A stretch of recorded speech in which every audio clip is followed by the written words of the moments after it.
Alright, this is our very first vlogging test with the GoPro Hero 9 and the Media Mod. And so far, I love it.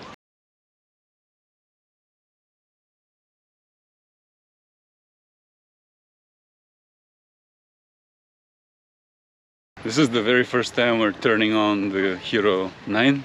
Yes. And we're very excited. And there's some features that in particular are going to be very valuable, we think. And we have it on the stick from the Insta extended. So we can talk about our settings. So we're shooting in 4K 30 linear mode plus horizon leveling mode. And so yeah, this would be a really good test to see how the picture quality is. But yeah, a few things about using that front-facing screen. When you're looking at yourself, it's like fills a square, but you're actually shooting at like a 16:9 ratio. So you have to kind of keep that in mind, where it looks like your sides are cut off, but in actuality, they're not.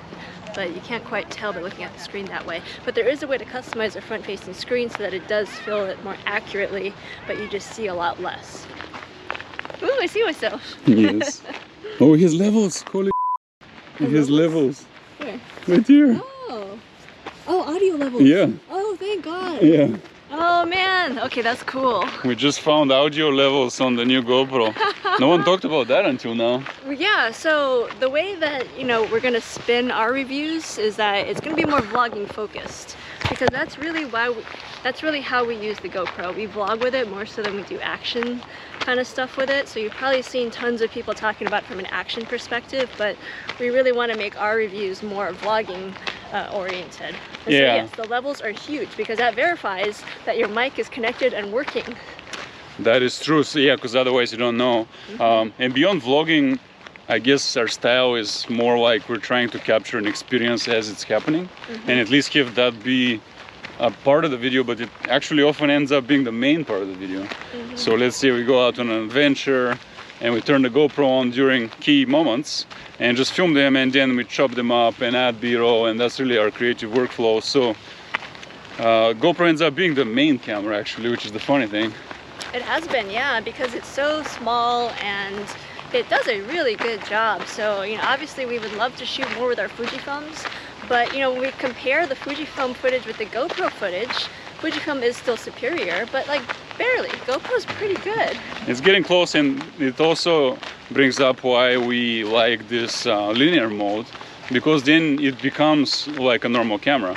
It's like no distortion, like a real lens. Right. And the look is now more like a documentary versus the whole fisheye action thing. And that's also important because especially if you're shooting with a second, third camera, you really want your footage to look seamless, that people can't tell that you're shooting with different cameras. So this way, I think GoPro, Fujifilm, actually they've been working together really well in terms of the quality.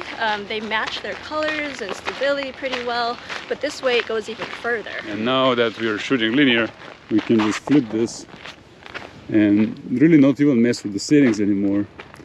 Does the good stuff. And then what we normally do is we also film each other. So we can just trade off and be like, oh, hello. And then we can go back and forth. Yeah, and then we end up adopting the GoPro as the main camera because you can use it as you're doing things and get that first person. Now, if you think of what goes by as a standard vlog, it's someone sitting stationary, often in their bedroom, and telling you a log of their day, right? That's why it's a video log. It's like a diary, but this way it's like a first-person experience. It's a lot better. And we can do that without carrying a gimbal. Oh yeah, I like this extension pole for my shorter arms here and try to get us both in frame. But yeah, I mean, if you don't have a camera like this that has the stability, then it's wobbling all over the place. You gotta have a gimbal with it. It becomes bigger and bulkier. More people stare at you when you're vlogging. So this way, it's more discreet. It's easier to do on the go. Yeah, and what we saw on the little screen in playback looked amazing so far. Yeah, I am pretty sure before you even look at the footage that this is going to be one of the best GoPros that GoPro's ever made. And I'm sure that's true with every release, but this one looks like it's a huge step up from that Hero 8. Here now is level horizon and linear 4K, and we're looking forward. There's no distortion, and it really should look very close to a gimbal. I'm walking kind of fast, I can even slow it down. But the goal is that you're kind of floating through space. These kind of shots are extremely difficult with a mirrorless camera. You end up having to carry a big gimbal, like 1-2 pounds heavier, and then in just a few seconds it starts tiring you out. Let's go through here.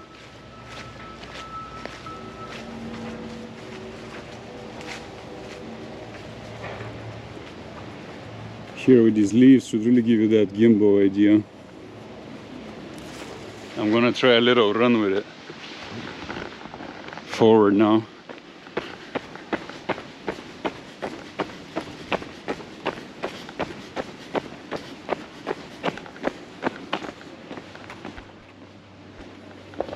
And filming myself with a long pole, that's gonna be tough and run. But maybe it works. Let's see how well this works. Maybe. It does not look stable when I look at the camera, but maybe it will be pretty stable footage.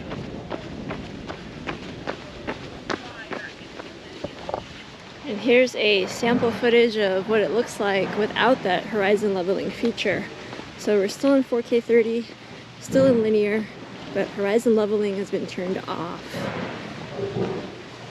So our biggest gripe with not having horizon leveling has been a lot of post-processing, because you'll notice that your horizon's like always tilted or at an angle, and that can be corrected in post to a point, but it still requires extra work. So now with horizon leveling, the camera is doing all that work in the camera, which Martin brought up a good point of. We hope that doesn't mean that it overheats, Yeah. because that's more, you know, work that the camera needs to do. A lot, but right now it also is extended out with the pole, and just physics make it so it shakes a lot more. And some of the shake, if it's like this kind of shake around this axis, it can be removed by the horizon feature, and that's really kind of what we're testing right now. I love the sound levels. When you said levels, I thought you meant the horizon level, and I was like, yeah, of course there's a level. I was like, oh, but there's an audio level. So they finally listened to us and gave us an audio level. I wonder if that's true without the media mod, or if the media mod, it makes it real special like that. Doubt it. There's not much to do with it. All right, now we're back with linear and horizon leveling, and I'm gonna move this around. I want to show you how it kicks in. It's kind of weird looking at it, actually. Well, it also rotates, it's like illusion. Right. And then for in the front of the camera.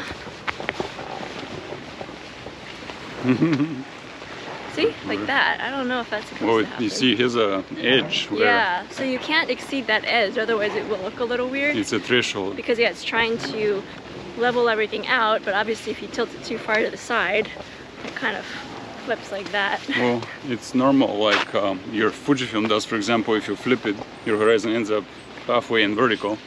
So same thing, really. Yeah, but still, more as long as you're more or less steady and your horizon is there, then it keeps it nice and straight, which that's going to be so helpful for editing all these videos later. And the bug hasn't occurred yet, but we've only turned this camera on 6 times or so. But this is still promising, because I remember when I first got that Hero 8, took it to San Diego, tried to go out and shoot with it, and it was giving me problems in the hotel room, like immediately. So that camera, the bugs were apparent from the very start. So this camera, it's already a good thing where we've been shooting with it for, I don't know, probably about half an hour now, and it hasn't had a problem. So hopefully that continues to be the case. Now we switched the mode of the front screen to be the one that shows you the entire picture, and even some settings, which is kind of neat actually.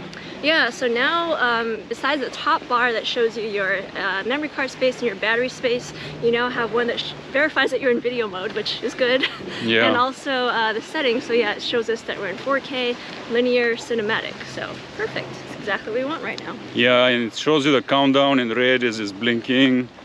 It's cool, actually. I'm a fan. This is really, really nice. So that's something else we're talking about, is that that menu has been revamped on both the back end and the front side. So we can talk more about that in a later video, because this camera has so many settings that it's actually worth making a GoPro settings video for it. I'm enjoying this pole. And the fact that I can actually intentionally do this now and I know what I'm getting is actually quite big. I was always kind of scoffing on the front screen as a necessity. It is a necessity. Well, now that I have it, maybe it will become a necessity. Yes.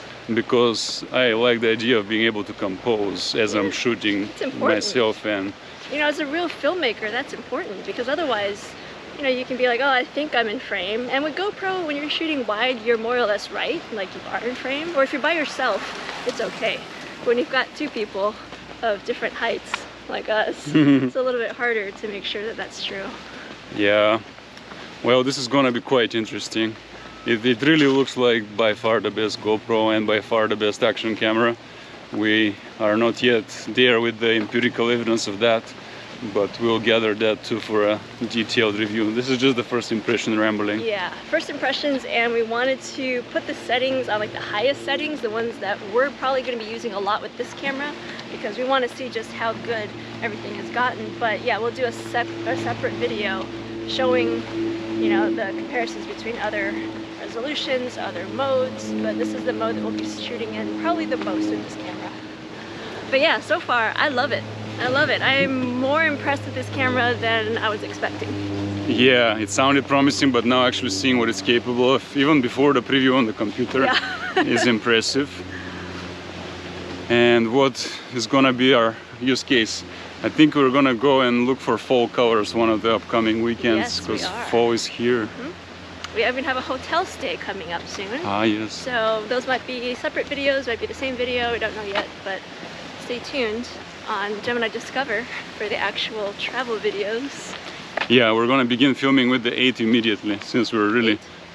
yeah, we're going to begin filming with the Hero 9 immediately, since we always want the optimal image.